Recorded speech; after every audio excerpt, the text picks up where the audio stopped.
സംഘടനയിൽ നിന്ന് അല്ലെങ്കിൽ യൂത്ത് കോൺഗ്രസിന്റെ 3 പേരാണ് ഇന്നലെ കാസർഗോഡ് ചന്ദേര പോലീസ് സ്റ്റേഷനിൽ പിടിയിലായിരിക്കുന്നത്. അവരാരും യൂത്ത് കോൺഗ്രസ് അംഗങ്ങളൊന്നുമല്ല. യൂത്ത് കോൺഗ്രസിന്റെ ബൂത്ത് പ്രസിഡന്റ് ആണ് അറക്കപ്പള്ളി പഞ്ചായത്തിലെ അങ്ങനെ ഞാനല്ലേ യൂത്ത് കോൺഗ്രസിന്റെ സംസ്ഥാന പ്രസിഡന്റ്. അപ്പൊ പിന്നെ ബൂത്ത് പ്രസിഡന്റ് അങ്ങ് നിയമിച്ചാൽ എങ്ങനെ ശരിയാവുക? സതീശന്റെ സോഷ്യൽ മീഡിയ കോർഡിനേറ്റർ ആണ്. അങ്ങനെ ഒരു പദവി ഉണ്ടോ? ഇപ്പോൾ അതിന്റെ ദൃശ്യങ്ങളൊക്കെ ഇപ്പൊ പ്രചരിക്കുക. എന്ത് സോഷ്യൽ മീഡിയ കോർഡിനേറ്റർ എന്നോ? സതീശന്റെ കൂടെ ഇരിക്കുന്ന ഫോട്ടോകൾ പ്രതിപക്ഷ നേതാവായിരുന്ന സമയത്ത് ആ വീട്ടിൽ അറക്കപ്പള്ളിയിൽ വീട്ടിൽ പോകുന്ന ദൃശ്യങ്ങളൊക്കെ പുറത്തു വന്നിട്ടുണ്ട്. അതില് അയാൾ ഭാരവാഹി അല്ല എന്നുള്ളതാണ് ഞാൻ പറഞ്ഞൊരു കാര്യം.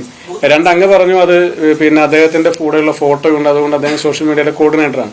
അങ്ങനെയാണെങ്കിൽ ഇപ്പൊ ഞാൻ മന്ത്രിയായ ശേഷം ഇപ്പൊ ഒരു 1000കണക്കിന് ചെറുപ്പക്കാർ എന്റെ കൂടെ ഫോട്ടോ എടുത്തുണ്ട്. അവരൊക്കെ എന്റെ കോർഡിനേറ്റർമാരാകണ്ടേ? അങ്ങനെയല്ലല്ലോ.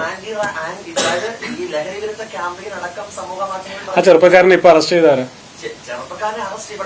ആരെ അറസ്റ്റ് ചെയ്തേ? പിണറായി വിജയനല്ല, ഓപ്പറേഷൻ തൂഫാനല്ലേ പിടിച്ചത്.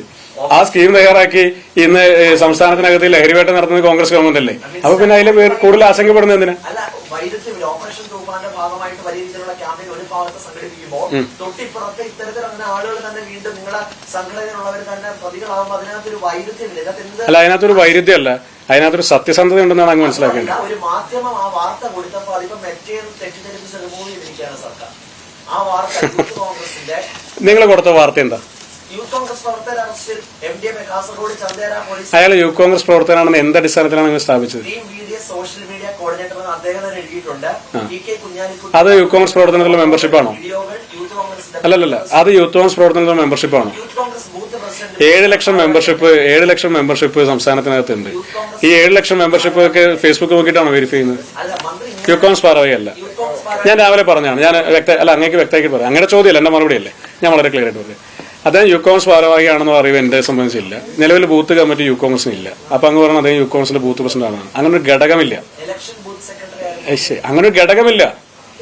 യൂത്ത് കോൺഗ്രസ് ഇലക്ഷനിൽ അങ്ങനെ ബൂത്ത് കമ്മിറ്റിക്ക് ഒരു തെരഞ്ഞെടുപ്പേ നടന്നിട്ടില്ല.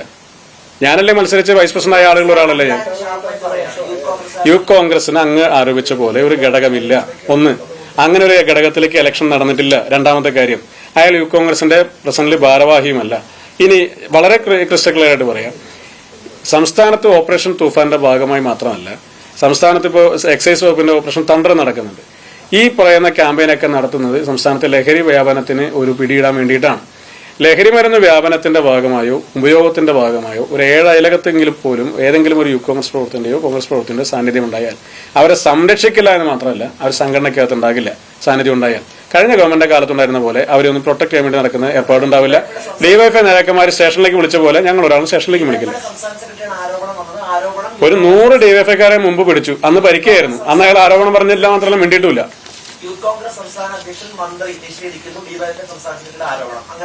ഡിവൈഎഫ്ഐ സംസ്ഥാന സെക്രട്ടറി ആരോപണം ഞാൻ സത്യത്തിൽ കണ്ടിരുന്നില്ല. അങ്ങ് പറഞ്ഞപ്പോഴാണ് കേട്ടെ. ഇനി അങ്ങനെ അദ്ദേഹം അങ്ങനെ ഒരു ആരോപണം ഉന്നയിച്ചിട്ടുണ്ടെങ്കിൽ 10 കൊല്ലമായിട്ട് ഈ ആരോപണങ്ങളൊന്നും ഉന്നയിക്കാൻ സമയം ഉണ്ടായിരുന്നില്ല. 10 വർഷം ഭരിച്ചപ്പോൾ സംസ്ഥാനത്തിനകത്ത് ഓപ്പറേഷൻ തൂഫാൻ ഉണ്ടായിരുന്നില്ല, തണ്ടർ ഉണ്ടായിരുന്നില്ല, ലഹരി മരുന്ന് മാഫിയുമായി ബന്ധപ്പെട്ട ഒരാൾ അറസ്റ്റ് ചെയ്ത ഒരു പദ്ധതി പോലും ഗവൺമെന്റ് ഉണ്ടായിരുന്നില്ല. ഒരു പദ്ധതി ഉണ്ടായിരുന്നില്ല. എല്ലാ പഠനങ്ങളും പറയുന്നത് 9 വർഷക്കാലം, അതായത് 10 വർഷം പിണറായി വിജയൻ ഭരിച്ച കാലത്തിനിടയിൽ അവസാനത്തെ 9 വർഷ കാലഘട്ടത്തിനിടയിലാണ് ഏറ്റവും കൂടുതൽ ലഹരി മരുന്നിന്റെ വ്യാപനം നമ്മുടെ സംസ്ഥാനത്തിനകത്തുണ്ടായത്. വാട്സാപ്പിൽ ഒരു മെസ്സേജ് ഇട്ടാൽ പോലും കിട്ടുന്ന രീതിയിലേക്ക് ലഹരി വ്യാപനം നമ്മുടെ സംസ്ഥാനത്തിനകത്തുണ്ടായി. രാഷ്ട്രീയത്തിന്റെ, ജാതിയുടെ, മതത്തിന്റെ പോലും വ്യത്യാസമില്ലാതെ നമ്മുടെ ചെറുപ്പക്കാർക്കിടയിലേക്ക് ഇത് വലിയ രീതിയിൽ വ്യാപിച്ചിട്ടുണ്ടെന്നുള്ള യാഥാർത്ഥ്യമാണ്. അവരതിൽ ബോധവൽക്കരണം നടത്തി പിന്മാറ്റുക എന്നുള്ളതാണ് നമ്മുടെ ഉത്തരവാദിത്തം. അതല്ലാതെ ആയിരക്കണക്കിന് ചെറുപ്പക്കാർക്കിടയിൽ ഏതെങ്കിലും ഒരു പ്രവർത്തകനെ അല്ലെങ്കിൽ ഏതെങ്കിലും ഒരു മെമ്പർഷിപ്പ് ഉണ്ടെന്നോ അല്ലെങ്കിൽ ഫേസ്ബുക്കിൽ പോസ്റ്റ് ഇട്ടെന്നോ പറയുന്ന ഒരാളെ അറസ്റ്റ് ചെയ്താൽ അതോടെ ഈ സംഘടന മുഴുവൻ ഇതിന്റെ ഉത്തരവാദിത്തം പറയണമെന്ന് പറയുന്നതല്ല. അയാളും അതിന്റെ ഒരു വിക്ടിമാണോ, അതല്ല അയാൾ അതിന്റെ വിതരണക്കാരനാണെങ്കിൽ ഒരു തരത്തിൽ പോലുമുള്ള ഒരു നീതി നിഷേധം ഈ സമൂഹത്തിൽ ഉണ്ടാകാൻ വേണ്ടി അയാളെ കർശനമായ നടപടിക്ക് വിധേയനാക്കണം എന്നുള്ളത് തന്നെയാണ്.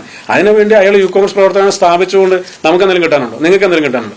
ഡിവൈഎഫ്ഐക്ക് കിട്ടാനുണ്ട്. കാരണം ഡിവൈഎഫ്ഐയുടെ 100 കണക്കിന് പ്രവർത്തകരെ ഈ സംസ്ഥാനത്തിനകത്ത് ഈ കേസുകളുമായി പലപ്പോഴായിട്ട് ബന്ധപ്പെട്ട് അറസ്റ്റ് ചെയ്തിട്ടില്ലേ? യൂണിറ്റ് ഭാരവാഹികളെ പല ആളുകളെയൊക്കെ തന്നെ. എന്നിട്ട് ഡിവൈഎഫ്ഐ ആണ് അതിന്റെ ഉത്തരവാദിത്വം, ഞങ്ങൾ ആരെങ്കിലും എവിടെയെന്ന് പറഞ്ഞു, സംഘടനയ്ക്കാണ് അതിന്റെ ഉത്തരവാദിത്വം എന്ന് പറഞ്ഞു. അത് വീഡിയോ റിമൂവ് ചെയ്താൽ മെറ്റയ്ക്ക് തെറ്റിദ്ധാരണയോടെയാണ് റിമൂവ് ചെയ്തെങ്കിൽ നിങ്ങൾ അതിന്റെ മറ്റടിസ്ഥാനത്തിലേക്ക് പോകണം. അതല്ല മെറ്റയുടെ ശരിയായ ധാരണയാണോ തെറ്റായ ധാരണയാണോ എന്ന് പറയേണ്ടത് മെറ്റയല്ലേ?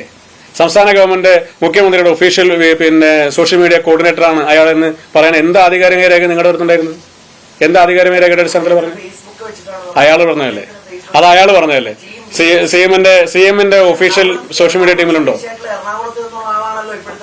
അതുകൊണ്ട് എന്താ കാര്യം?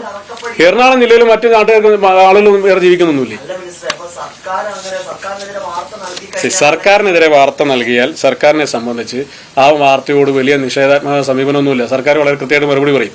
സോഷ്യൽ മീഡിയയിൽ തെറ്റായ ഒരു കാര്യം പ്രചരിപ്പിച്ചാൽ സോഷ്യൽ മീഡിയക്കകത്ത് ആ വാർത്ത റിമൂവ് ചെയ്യുന്നതിന് വേണ്ടിയിട്ട് ഒരു സിസ്റ്റം അറ്റാക്ക് ഉണ്ടെങ്കിൽ ആ സംവിധാനം ഉപയോഗിക്കും. അതിലെന്താ പ്രശ്നം?